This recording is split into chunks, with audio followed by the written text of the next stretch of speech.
Hi friends, শেয়ারবাজার রহস্য চ্যানেলে আপনাদের স্বাগত।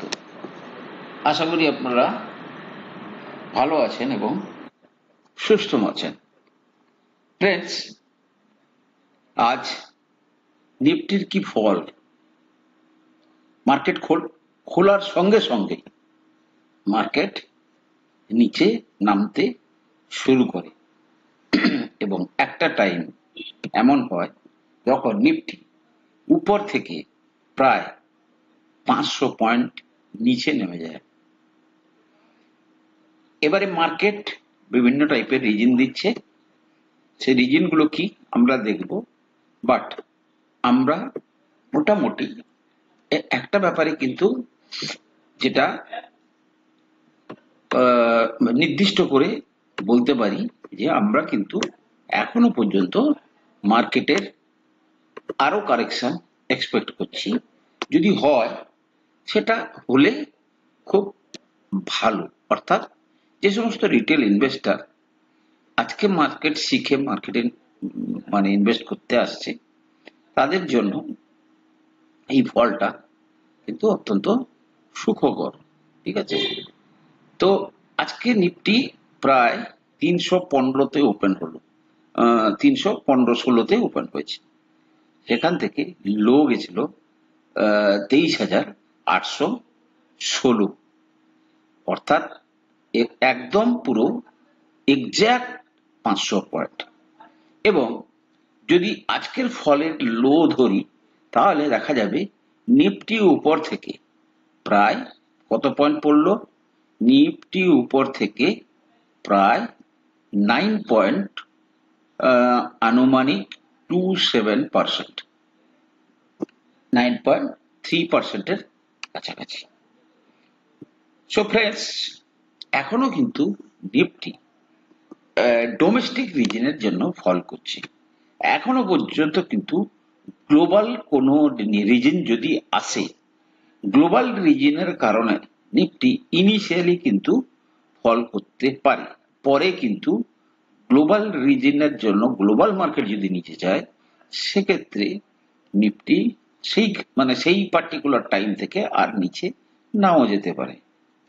ব্যাংক নিফটি আজকে 51,215, অর্থাৎ 459 পয়েন্ট নিচে ক্লোজিং দিয়েছে। ডিআইআই রীতিমতো আজকে 2,936 কোটি টাকার বাইং করেছে। এফআইআই 4,330 কোটি টাকার বাইং করেছে, অর্থাৎ এফআইআই নতুন মাসে একইভাবে কিন্তু বাইং চালু করছে। এবারে যে সমস্ত রিজন বলা হচ্ছে এই মার্কেট ফলের পেছনে, সেটা হচ্ছে প্রথমত অয়েল প্রাইস স্পাইক করেছে ইরান এবং ইসরায়েলের কিছু ভুলনারেবল নিউজের জন্য, যেগুলো আমি একটু পরে বলছি। আরেকটা জিনিস হচ্ছে ইন্ডিয়ান রুপি অল টাইম লোতে চলে গেছে। Friends, Indian rupee all time লোতে গেলে কিন্তু আমাদের জন্য ভালো না। মিনস আমাদের যে কোনো জিনিসকে বাইরের দেশ থেকে বাই করতে গেলে ইন জেনারেলি ডলারে পেমেন্ট করতে হয়। সেক্ষেত্রে আমরা কিন্তু আজকে সবচেয়ে ম্যাক্সিমাম প্রাইসে কিন্তু $1 কিনতে গেলে আমাদের ম্যাক্সিমাম প্রাইস দিতে হচ্ছে। আর দ্বিতীয়ত হচ্ছে কেন আজকে অল টাইম লোতে চলছে রুপি। ফ্রেন্ডস দেখুন, যারা আজকে ফরেনার যারা এসেছিল ইন্ডিয়ান মার্কেটে, ধরুন আজকে 1,20,000 কোটি টাকার তারা যারা সেল করেছে, সেই টাকাটা দিয়ে তারা তো টাকা নিয়ে যেতে পারবে না। তারা কি করছে? তারা ডলার কিনছে। সুতরাং সেই জন্য বেশ কিছুটা মার্কেটের উপর প্রেসার আছে। ব্যাংক নিফটি ফ্রেন্ডস দেখুন, bank Nifty all time low ভ্যালুয়েশনে ট্রেড করছে। মার্কেট কিন্তু অত্যন্ত একটা সাসপিসিয়াস জায়গায় ঘোরাঘুরি করছে এবং ভবিষ্যৎ মার্কেটের ব্যাপারে কিন্তু প্রেডিক্ট করা খুব একটু কষ্টকর হয়ে যাচ্ছে। কারণ দেখুন, যদি আজকে ব্যাংক নিফটি যদি অল টাইম লোতে যায়, আমরা যেটা দেখছিলাম যে ধরুন এই জায়গাতে ব্যাংক নিফটি আছে এবং এখানে যদি আপনি দেখুন নিফটির যে আজকে নিফটি কত ভ্যালুয়েশনে ট্রেড করছে ব্যাংক নিফটি, না প্রায় 14.2। ইভেন যদি আপনি দেখেন যে আমরা যে করোনার টাইমটার কথা বলছি, করোনার টাইম অর্থাৎ কুড়িতেও কিন্তু ব্যাংক নিফটির ভ্যালুয়েশন ছিল প্রায় 20-র কাছাকাছি। সুতরাং আজকে মানে ব্যাংক নিফটি নিচে যাওয়ার সম্ভাবনা খুবই কম, কিন্তু শেয়ার বাজারে সবকিছুই সম্ভব। যখন কোনো শেয়ার উপরে যায় সে উপরেই যেতে থাকে, আবার যখন কেউ নিচে নামতে থাকে সে কিন্তু আরো নিচে নামতে থাকে। সো সেই নিরিখে ব্যাংক নিফটির ভবিষ্যৎ কি সেটা কিন্তু ভবিষ্যতই বলবে। এবারে ইরান কিন্তু একটু ফাঁপড়ে পড়েছে। কিরকম ফাঁপড়ে? এবার ইরান বলছে যে Iran plans strong and complex attack on Israel as Khamenei vows harsh retaliation. আবার বলছে Iran says military response to Israel may change, আমরা নাও আক্রমণ করতে পারি, if Iran agrees to ceasefire, যদি ইরান সিজ ফায়ারের এগ্রিমেন্ট করে। মিনস বিভিন্নভাবে কিন্তু এই সিজ ফায়ারটা কিন্তু আরব কান্ট্রিগুলো মোস্টলি চাইছে বা ইরান চাইছে। আর ইতিমধ্যে কিন্তু যেহেতু ইরান বলছে আমরা স্ট্রং অ্যান্ড কমপ্লেক্স অ্যাকশন শুরু করব, ইউএস কিন্তু তাদের আরো কিন্তু এয়ারক্রাফট কিন্তু তারা গালফের দিকে পাঠাচ্ছে। সুতরাং সব দিক দিয়ে কিন্তু এই সিচুয়েশনটা কিন্তু অত্যন্ত জটিল আকার ধারণ করছে। কবে যে এখানে শান্তি বিরাজ করবে সেটা হচ্ছে $1,000,000 কোশ্চেন। তো তাহলে নিফটি আমরা কিন্তু এখনো পর্যন্ত আমরা খুব কমফোর্টেবল হব, বা আমরা আমাদের ইনভেস্টমেন্টটাকে আরো ব্যাপক করার চেষ্টা করব যদি নিফটি এই লেভেল থেকে, ধরুন যেটা আমরা বলার চেষ্টা করেছিলাম যে যেহেতু বিভিন্ন রকমের সিচুয়েশন অ্যালাউ করছে, তাই নিফটিকে এই সমস্ত একবার 22,000-এর লেভেলে যদি এখান থেকে আজকের যে লো সেখান থেকে যদি আরো 1500-1600 পয়েন্ট নিচে আসে তাহলে কিন্তু আরো বেশি কমফোর্টেবল হয়ে যাব। এবং ফ্রেন্ডস, আজকে আরেকটা জিনিস দেখা যাচ্ছে যে আমাদের যে পছন্দের যে লেভেল কিছু শেয়ারে, যেমন ধরুন রিলায়েন্স, দেখুন আমরা কিন্তু দীর্ঘদিন ধরে এই ট্রেড লাইনটার কথা বলে আসছিলাম। আজকে কিন্তু রিলায়েন্স কিন্তু সেই জায়গায় এসছে, এবং আজকে কিন্তু আমি একটু রিলায়েন্সে কিন্তু কেনাকাটা করেছি।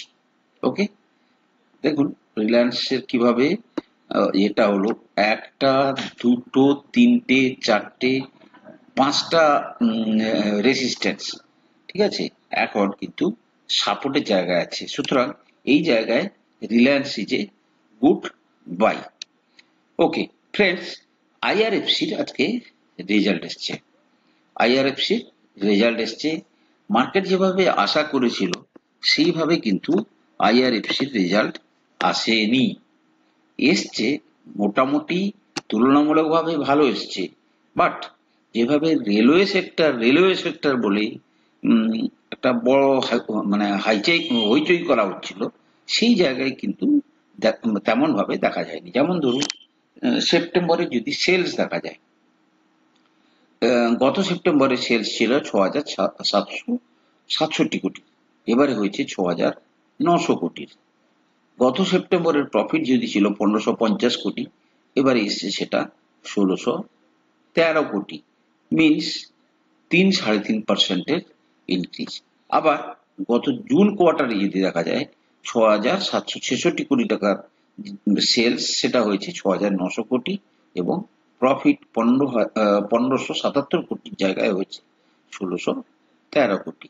বাট একটা জিনিস হচ্ছে, যে ভ্যালুয়েশনে চলে গেছিল আইআরএফসি, সে জায়গায় যদি আমি বলি তাহলে কিন্তু আইআরএফসি একটা ভালো কারেকশন দিয়েছে।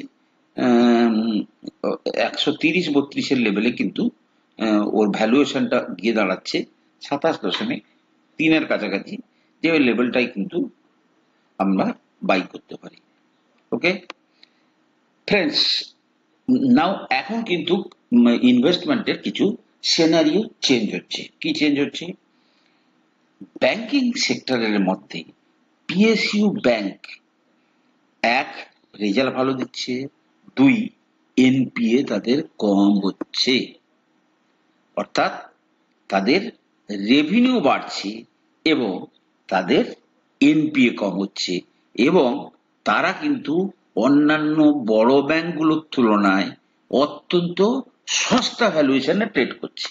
যেমন ধরুন, আজকের আমাদের যে উল্লেখযোগ্য দুটো শেয়ার, এক হচ্ছে পিএনবি ব্যাংক, দ্বিতীয় হচ্ছে ব্যাংক অফ মহারাষ্ট্র। পিএনবি ব্যাংকে যদি দেখেন, পিএনবি ব্যাংকের রেজাল্ট দেখুন। পিএনবি কোয়ার্টারলি, আচ্ছা ফার্স্ট হচ্ছে 1,19,000 কোটি টাকার মার্কেট ক্যাপ।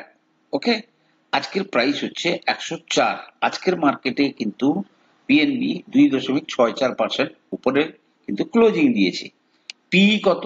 8.24, অর্থাৎ অত্যন্ত সস্তা। কোয়ার্টার অন কোয়ার্টার যদি দেখি, এই সেপ্টেম্বর কোয়ার্টারে মানে এই কি বলে পিএনবি রেভিনিউ এসছে কত? ইন্টারেস্ট ইনকাম 30,447 কোটি, যেটা ছিল গত সেপ্টেম্বরে 26,858 কোটি। ওকে, এবার যদি দেখি প্রফিট 1,990 কোটি, যেটা গত সেপ্টেম্বরে ছিল, এবারে সেটা গিয়ে দাঁড়িয়েছে 4,739 কোটি। ওকে, জুন কোয়ার্টার অর্থাৎ আগের কোয়ার্টারে সেলস ছিল 29,145 কোটি। মামুলি কোয়ার্টার অন কোয়ার্টার বৃদ্ধি, ভেরি এক্সিলেন্ট। আর প্রফিট ছিল 3,991 কোটি, সে জায়গায় প্রফিট এসছে 4,739 কোটি। অর্থাৎ যদি গত বছর এবং গত কোয়ার্টার দুটো ক্ষেত্রেই যদি দেখা যায়, এই কোয়ার্টারে কিন্তু পিএনবি খুব ভালো রেজাল্ট দিয়েছে। এবং আমরা যদি পিএনবির চার্টে যাই, তাহলে কি দেখবো? ফ্রেন্ডস দেখুন, এই শেয়ারটা ওয়ান্স আপন এ টাইম কিন্তু অত্যন্ত উপরের লেভেলে কিন্তু ট্রেড করত, অর্থাৎ এর যে অল টাইম হাই সেটা কিন্তু অনেক উপরে। সেটা কোথায়? সেটা হচ্ছে 233-এর কাছাকাছি। এবং রিসেন্ট হাই হয়েছিল প্রায় 140-41 কাছাকাছি, এবং সেখান থেকে কিন্তু শেয়ারটা কিন্তু প্রায় 40 টাকা নিচে, অর্থাৎ প্রায় 30-35% কিন্তু লোতে নেমে এসে এখন কাজ করছে, এবং যেখানটাতে তার কিন্তু রেজাল্ট খুব ভালো। আমি অবাক হব না এই শেয়ার ইন ফিউচারে তার এই যে ট্রেন্ড লাইন এটা মানে ছুঁতে পারে, এবং সে তার অল টাইম হাই দিকে যেতে পারে, যদি আমরা 1-2 বছরের হরাইজনের কথা ভাবি। অর্থাৎ এই লেভেল থেকে কিন্তু পিএনবি কে কিন্তু অত্যন্ত লোভনীয় বেট বলে আমার মনে হচ্ছে, এবং বিভিন্ন অ্যানালাইসিস শুনে যেটা আমার মনে হচ্ছে, পিএনবি কিন্তু এখান থেকে কেনা যেতে পারে। অন্যদিকে আরেকটা শেয়ার, সেটা হচ্ছে কে না, ব্যাংক অফ মহারাষ্ট্র। রেজাল্ট দেখবো আগে ব্যাংক অফ। ফ্রেন্ডস দেখুন, এখান থেকে আমরা 40-50% রিটার্ন আরামসে পেতে পারি, এমন শেয়ারের কথা আমাদের ভাবা উচিত। মার্কেট ক্যাপ কত না 41,819, বর্তমান ডেট 54.4, পি 8.54, ক্লিয়ার। এবার কোয়ার্টার অন কোয়ার্টার যদি আমি সেলস দেখি, গত সেপ্টেম্বরে এই ব্যাংক অফ মহারাষ্ট্রের রেভিনিউ ছিল 5,068 কোটি, সে জায়গায় এই সেপ্টেম্বরে 6,017 কোটি, প্রায় 20% সেলসে যান। গত সেপ্টেম্বরে যেখানে নেট প্রফিট ছিল 920 কোটি টাকা, এবারে সেটা এসছে 1,333 কোটি টাকা, প্রায় 50% যান। জুন কোয়ার্টারে যদি দেখা যায়, তাদের নেট সেলস 5,875, অর্থাৎ ইন্টারেস্ট ইনকাম, আর এবারে সেটা 6017। আর প্রফিটের জায়গায় যদি দেখি মানে নেট প্রফিট, তাহলে 1295 হচ্ছে গত জুনে ছিল, এবারে এসছে 1333। ঠিক আছে, এবং এই সমস্ত শেয়ারে কিন্তু আরেকটা জিনিস যেটা দেখাতে চেয়েছিলাম, যে আপনি যদি দেখেন এই সমস্ত শেয়ার তার যে মানে এই যে বুল মার্কেটের যে হাই, সেটা থেকে কিন্তু যথেষ্ট কারেকশন দিয়েছে। এক্ষেত্রেও যদি দেখা যায় bank of Maharashtra,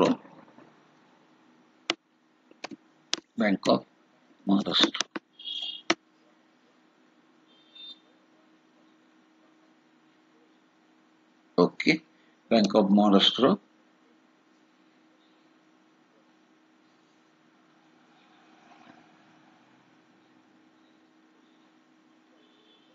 okay friend দেখুন, এই শেয়ারটা কিন্তু তার অল টাইম যে হাই সেটাকে কিন্তু টাচ করেছে, মিনস তার অল টাইম হাইকে টাচ করে কিন্তু রিট্রেসমেন্টে এসছে, এবং রিসেন্ট যে সে তার অল টাইম আগের অল টাইম হাইকে পেরেক করে সে কিন্তু 73-74 লেভেলে চলে গেছিল, সেখান থেকে কিন্তু প্রায় এই লেভেল অবধি চলে এসেছিল 47 টাকা, মিনস ধরুন প্রায় 35% কাছাকাছি কারেকশন দিয়েছে, অ্যান্ড বর্তমানে কিন্তু 54-55 টাকার লেভেলে কিন্তু শেয়ারটা কিন্তু ট্রেড করছে।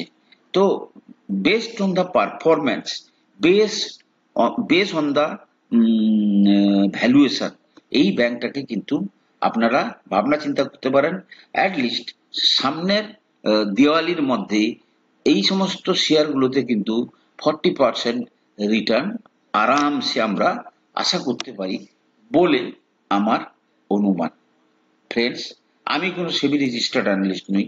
কোনো শেয়ারে কেনা বা বিক্রির আগে আপনারা কিন্তু আপনাদের ফাইন্যান্সিয়াল অ্যাডভাইজারের পরামর্শ নিয়েই কিন্তু শেয়ারে কেনা বা বিক্রির সিদ্ধান্ত নেবেন। ভালো থাকুন, সুস্থ থাকুন, কথা হবে পরের এপিসোডে।